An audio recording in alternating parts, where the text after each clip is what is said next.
She was 20 years old, and her family had cast her out with a worn bill worth 20 and the clothes on her back. She had no plan and nowhere to go, just a small polished stone in her pocket and a story her grandfather once told her about a wagon train swallowed by the Mojave sand 90 years before. With that story as her only map, she walked into the desert to find what the manifest had left off the record. But what nobody knew, what even her grandfather had only guessed at, was that inside the last wagon, buried under a century of heat and silence, was a future she could claim as her own. Settle in close and listen. Let us know where you're watching from tonight. Margaret Cole was raised on a hard-scrabble farm in the dry hills bordering the Great Desert, a place where the wind scoured the paint from the house and hope from the heart. Her parents were practical people, their hands calloused from work and their words pared down to necessity. Love was a full silo. Affection was a mended fence, and a child's worth was measured in the weight they could lift. Margaret had two older brothers, both built like their father, solid and silent and capable. Margaret was built differently, leaner and more watchful with her grandfather's eyes.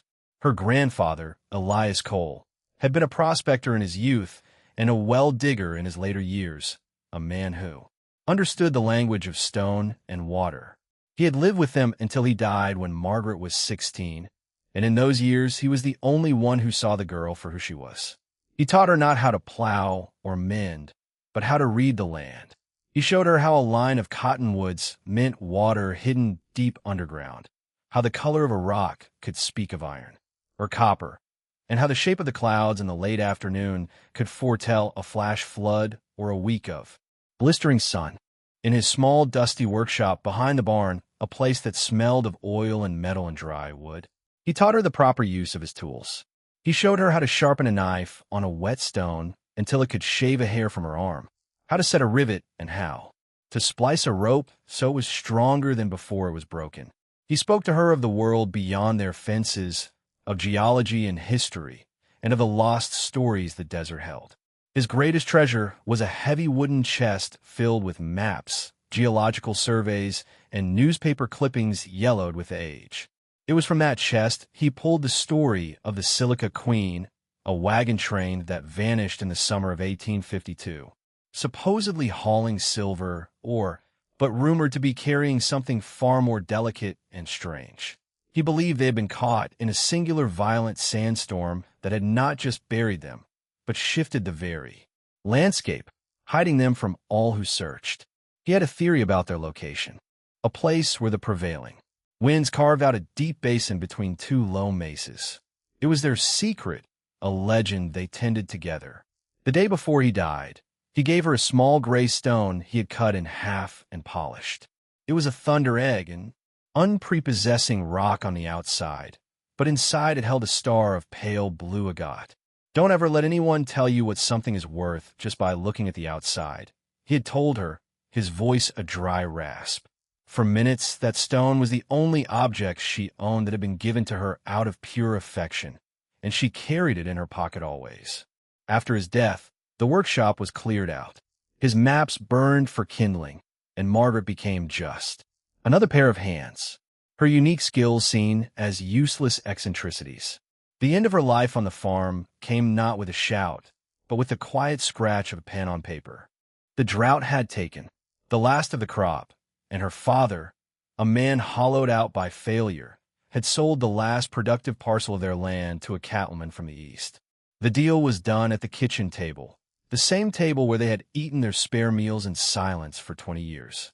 Her father counted out a few bills, separating them into small piles. He had made arrangements for her brothers to work for the new owner, their strength being a commodity he could bargain with. For Margaret, there was no arrangement. The cattleman had his own family, his own workers. There was no place for her. Her father slid a single 20 bill across the worn wood of the table.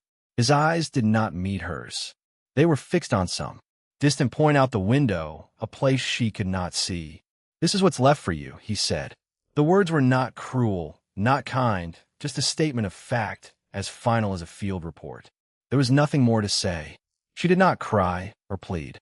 An argument would have been as pointless as yelling at the wind. She simply nodded, picked up the bill, and went to the small room she had always shared with the scent of drying herbs and the sound of the wind under the eaves. She packed her life into a small canvas satchel. It did not take long. She took the knife her grandfather had taught her to care for, its blade gleaming and sharp. She took the whetstone, the tin cup he had given her, a coil of good rope, and a sturdy water skin. She folded her spare shirt and trousers. At the very bottom, wrapped in a piece of soft flannel, she placed the thunder egg. She walked out of the house without looking back. Her mother was at the stove, her back to the room. Her father was still at the table, staring at the grain of the wood. Her brothers were in the barn, their voices a low murmur.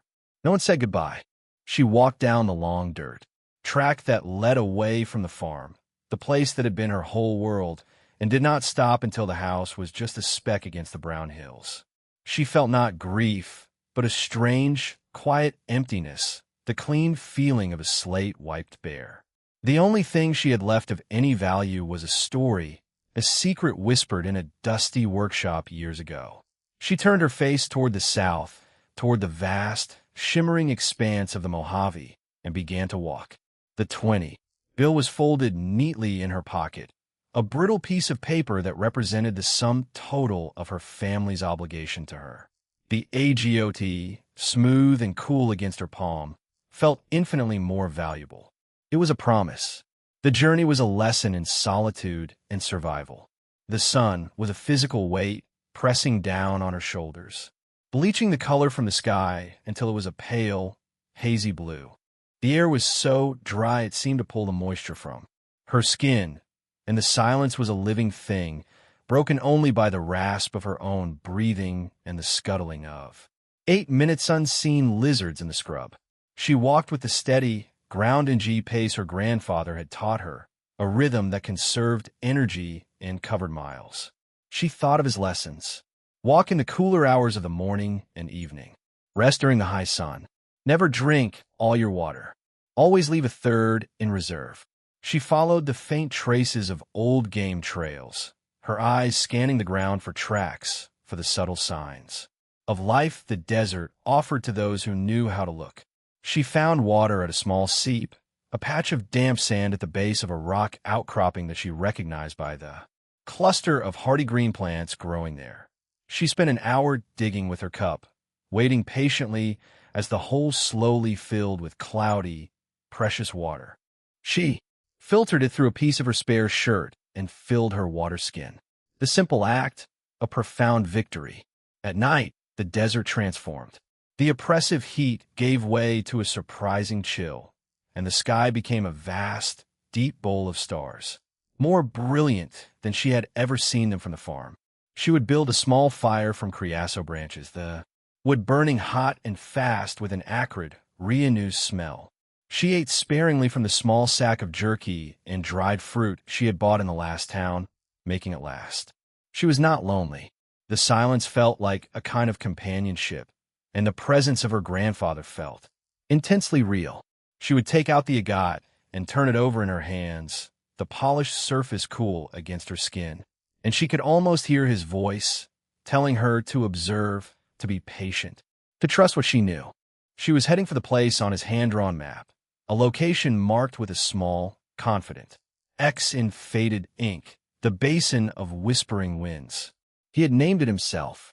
It was a journey of over 100 miles on foot, a distance that would have seemed impossible to the girl she had been a week ago. But out here, time and distance felt different, measured not in days or miles, but in sunrises, in the finding of water, in the slow, steady progress across an unchanging landscape. She was being stripped down to her essential self, to the core of competence and resilience Elias Cole had so carefully nurtured.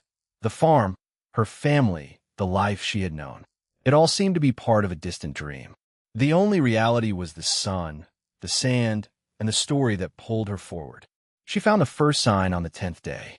She had reached the basin, a wide, shallow depression between two long, low mesas, just as Elias's map had shown.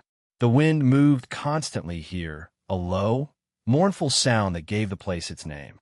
For a day, she saw nothing but sand and rock. She was beginning to feel the first tendrils of doubt, a cold whisper that told her she had been chasing a fool's story. But her grandfather's voice was stronger. Look for what is out of place. And then she saw it. Not a wagon, but a sliver of dark wood weathered to the color of bone protruding from the crest of a dune. It was unnaturally straight, its grain running contrary to the patterns of the desert. Her heart, which had been beating with a slow, steady rhythm, gave a single hard thump. She scrambled up the dune, the loose sand sliding away under her boots. It was wood, all right, hardwood, oak. She began to dig with her bare hands, the sand hot against her skin. The piece of wood grew, widening into the curved top of a wagon wheel's fellow. Below it, she uncovered a rusted iron tire, pitted and scaled but still intact. It was real. The story was real. She worked for the rest of the day, fueled by a surge of adrenaline that pushed back her exhaustion. The single wheel led to an axle, and the axle led to the ghost of a wagon bed, its planks scoured and bleached by 90 years of sun and sand. Most of it was empty, a hollow rib cage filled with drifted sand. By sunset, she had uncovered the remains of 3 wagons, all in a similar state of decay, their canvas covers long since disintegrated, their contents reclaimed by the desert. There was nothing of value here, nothing but brittle wood and rusted iron. Discouraged, she made her camp in the lee of the largest wagon, a meager shelter against the persistent wind. As she sat chewing on her last piece of jerky, she looked out across the basin. The setting sun cast long, purple shadows, and in the changing light, she saw something she had missed before. The line of wagons did not end where she had stopped digging. Further on, a larger mound rose from the desert floor, its shape subtly different from the natural dunes surrounding it. It was steeper, more consolidated. She realized that the lead wagons had been exposed to the worst of the elements, but those at the rear of the train might have been more protected, buried deeper by the initial storm. Hope, tenacious and bright, flared again in her chest. She had not yet acquired the heart of the discovery, only its weathered shell. The real prize, if there was one, lay beneath that deeper sand. The next morning, she would start again, not just with her hands, but with a plan, clear's throat, and with the scavenged tools of the dead. She had found their graveyard. Now she would learn its secrets. The work of excavation was a brutal, painstaking process. Margaret rose before the sun, the air cool and still, and began her assault on the large mound. She had scavenged a broken shovel blade and a heavy iron pry bar from the wreckage of the first wagons, crude tools that nonetheless felt like a gift. She worked with a methodical rhythm, the way her grandfather had taught her to approach any large task, break it down into smaller, manageable parts. She focused on one section, digging away the top layer of loose sand, then attacking the harder, compacted sand beneath. The sun climbed and the heat intensified, reflecting off the pale sand until the air shimmered. Sweat soaked her shirt and trickled down her face, leaving salty tracks in the dust on her skin. Her muscles acted a deep burning protest in her back and shoulders, but she did not stop.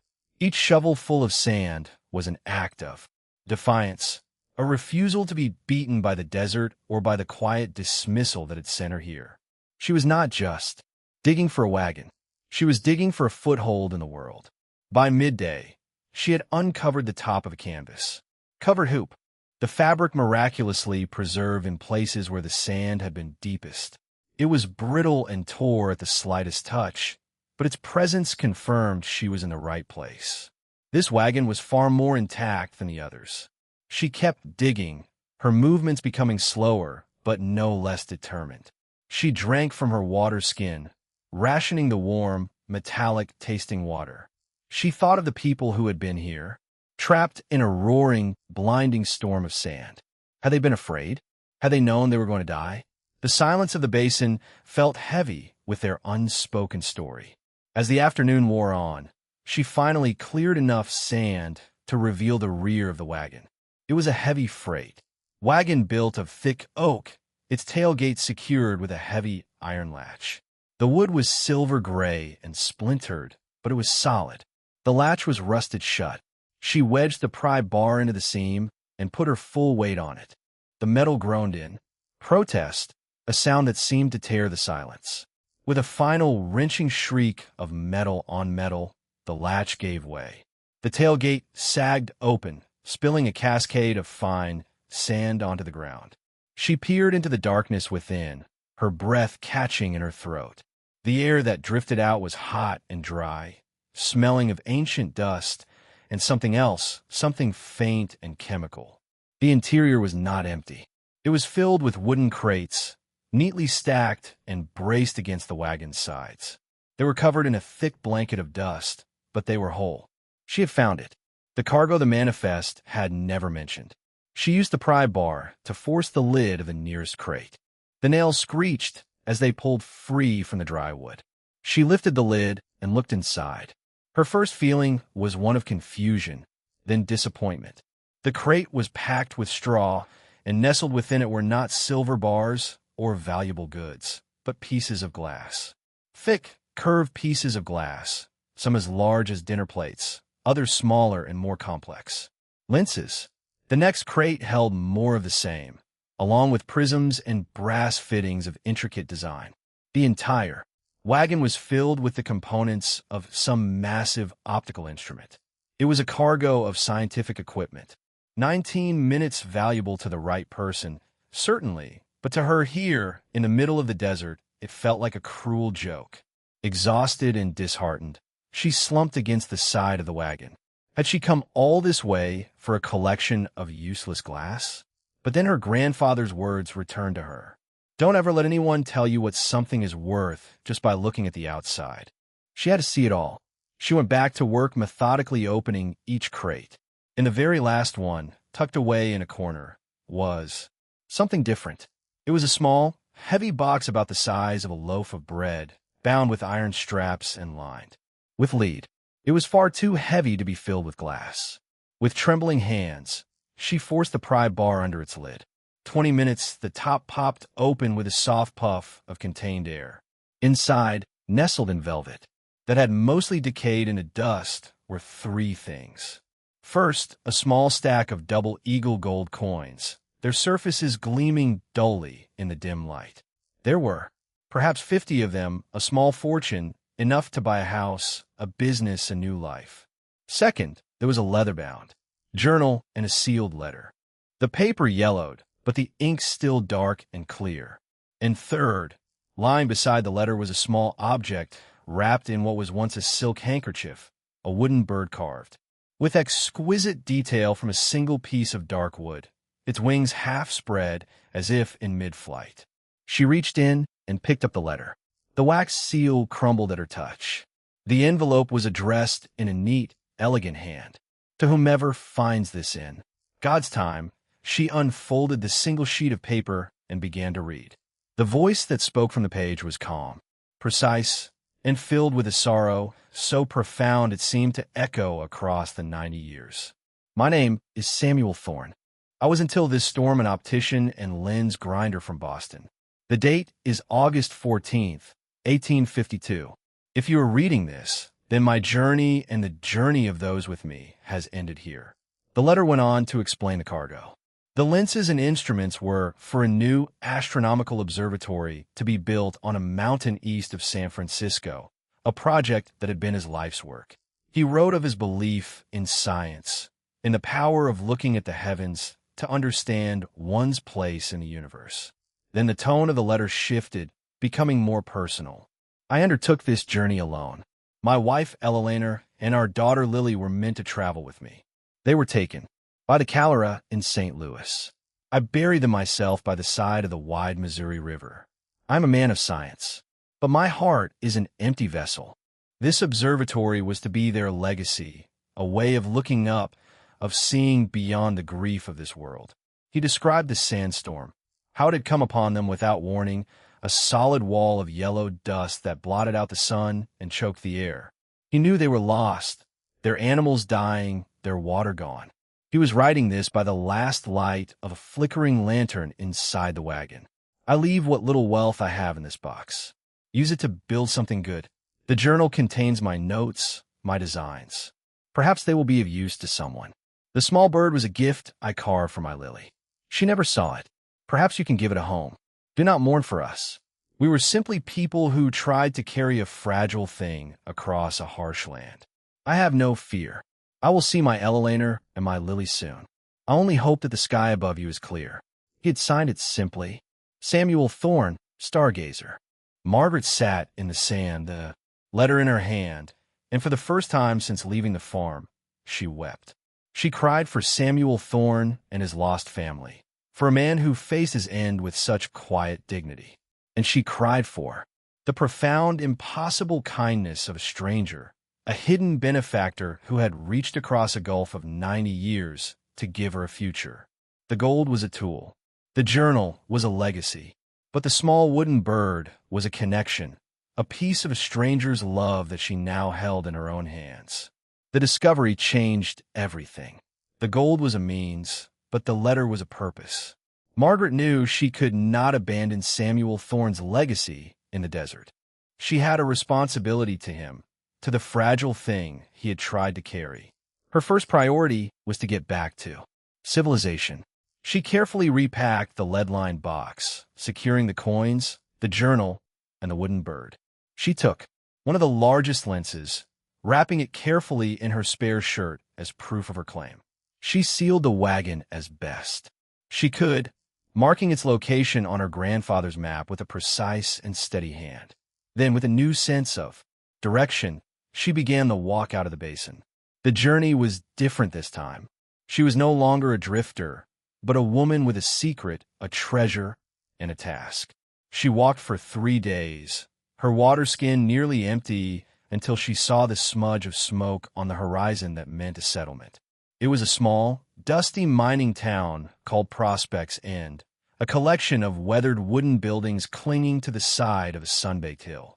She walked into the town's single street, attracting curious stars. She was a strange sight, a young woman, alone, covered in dust, her clothes ragged, but her eyes clear and determined. Her first stop was the general store. Behind the counter stood a woman in her 50s with wise, dark eyes and work-roughened hands. Her name was Alma Reyes. Margaret bought a new water skin, a sack of flour and bacon. She paid for it with a single 20 gold coin from Samuel Thorne's box. Alma looked at the coin, then at Margaret, her expression unreadable. She gave Margaret her change in silver dollars without a word, but a silent understanding passed between them.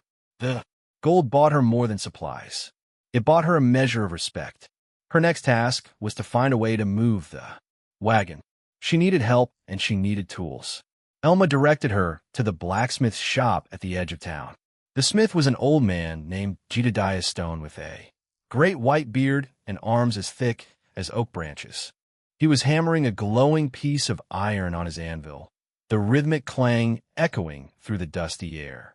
Margaret waited patiently until he was finished. She explained what she needed: a sturdy mule, a block and tackle, and help in salvaging a heavy wagon. She didn't say where or what was in it, only that it was old and deeply buried. Jed was skeptical, his eyes crinkling at the corners as he studied her. "That's a man's work, girl," he said, his voice a low rumble. Margaret met his gaze without flinching. "I've done the digging myself. I just need help with the lifting." She showed him the lens. He took the heavy piece of glass, turning it over in his huge hands, his skepticism slowly turning to wonder. He murmured. "Never seen glass like this." He agreed to help for a fair price and a share of any salvageable iron. He was the first person who had not questioned her ability, but had simply seen the evidence and made a practical decision. He was a man, like her grandfather, who understood the world through tangible things. Together, they made a plan. The rebuilding was not of a house, but of a possibility. The final piece of her plan fell into place when a young Paiute man named Kai came into the smithy to have a horse hide. He was quiet and observant, and he moved with an easy grace that spoke of a life spent in the open country. Jed introduced them. Kai knew the desert better than anyone. He knew the hidden trails, the hard-packed ground that could support a heavy wagon, the places to avoid. Margaret offered him a share of the salvageable wood from the other wagons. wood being a scarce and valuable commodity in the desert if he would guide them and help clear his throat with the recovery. He looked at her for a long moment, his dark eyes seeming to take in her entire story, then gave a short, decisive nod. The community was forming not through declarations of friendship, but through a series of quiet practical agreements. Alma provided them with provisions for the journey. Jed supplied the tools and the expertise. Kai offered his knowledge of the land, and Margaret provided the purpose, the driving force born from a stranger's letter and a grandfather's story. With her small team assembled, she felt a strength she had never known before, the solid, reliable strength of shared work. The salvage operation was a testament to ingenuity and hard labor. 30 minutes, Kai led them back to the basin of whispering winds along a road that wound through canyons and across dry lake beds, a path that would have been invisible to an outsider. When they arrived, Jedediah Stone stood before the half-buried wagon and let out a long, low whistle. 90 years, he said, running a hand over the weathered oak. Built to last, these ones were. The three of them worked together with an unspoken efficiency. Jed, with his immense strength, rigged the block and tackle to a sturdy rock outcropping.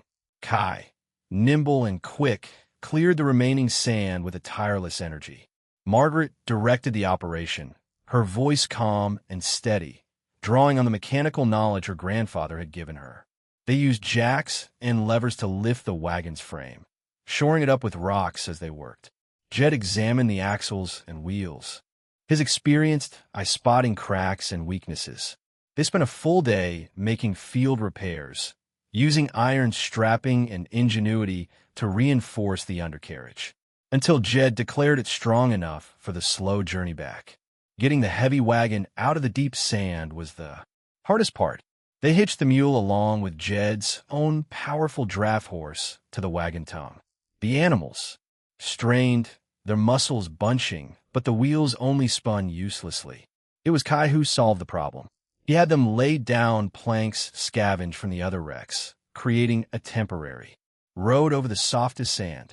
On the third try, with Jed and Kai pushing from behind and Margaret guiding the animals, the old wagon lurched forward with a groan of ancient wood and began to move. 32 minutes it rolled out of the sandy grave where it had rested for 90 years and onto the hard-packed desert floor. It was a moment of quiet triumph.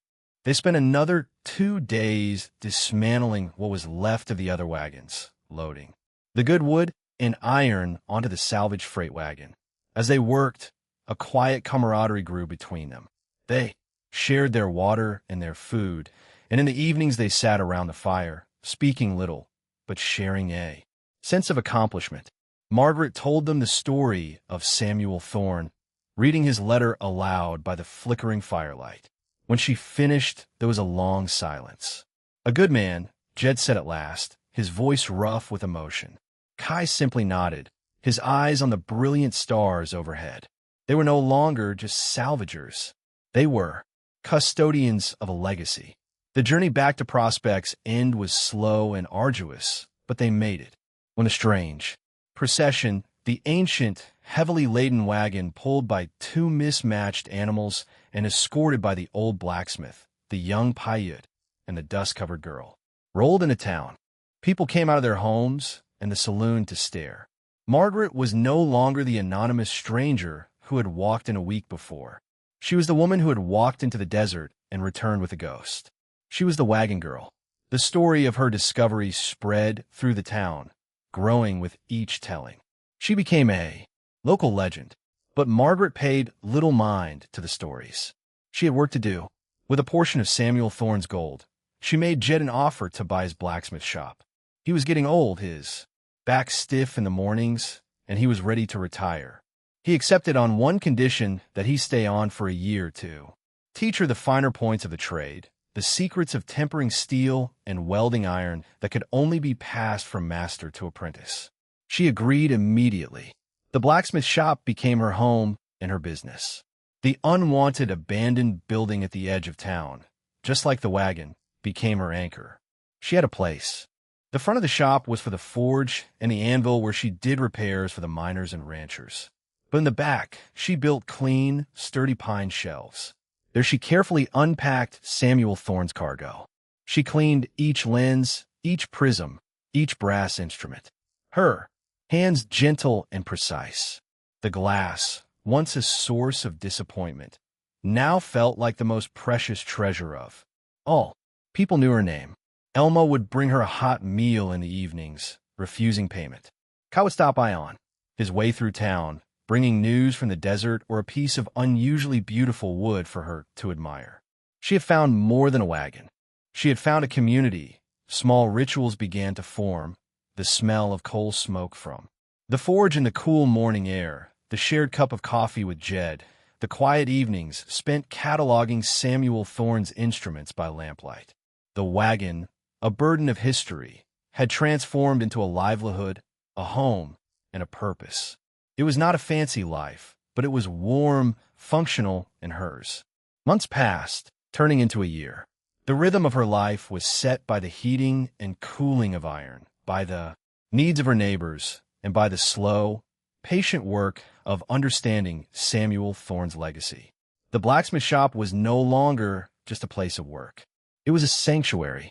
The scent of coal, smoke, hot metal, and oiled leather was the smell of her independence. The tools on the walls were not just objects. They were extensions of her hands, instruments of her will. Jed had taught her well, and now she could shoe a horse, repair a broken axle, or forge a new gate latch with a confidence that felt as solid as the anvil she worked on. The people of Prospects Inn had accepted her as one of their own. She was Margaret the Smith, the woman who could fix anything. They brought her their broken tools and their troubles, and she listened to both with the same quiet attention. One evening, as the sun set behind the western hills, casting long shadows across the dusty street, Margaret stood in the back room of her workshop. The forge was banked for the night, its embers glowing with a soft orange light. A gentle warmth filled the space. On the shelves before her, the lenses and prisms of Samuel Thorne's telescope were arranged in perfect order, each one cleaned and cataloged. They caught the last rays of sunlight, fracturing the light into 100 tiny rainbows on the wooden walls. She reached up and took down 2 small objects from the top shelf. In her left hand, she held the thunder egg her grandfather had given her, its polished agate star, a cool, smooth weight against her palm. In her right, she held the small wooden bird that Samuel Thorne had carved for his daughter, its delicate wings seeming to tremble with arrested motion. She held them together, one from the man who had given her a past, and one from a man who had given her a future. She thought of her father's house, of the silence at the kitchen table, of the 20 bill that was meant to be the end of her story. She had walked away from that life with nothing but a stone and a memory, and they had led her here. She had faced the desert alone, had dug a future out of the sand with her own 2 hands. Samuel Thorne, a stranger she would never know, had trusted her. Elias Cole, her grandfather, had believed in her. Jed, Alma, and Kai had helped her. She placed the AGOT and the bird side by side on the shelf. 2 small, beautiful things that had been carried across a harsh land. They belonged together. Margaret Cole was 20 years old when she was cast out with 20 to her name. She had walked into the desert with nothing but a story. It was the best inheritance she had ever received.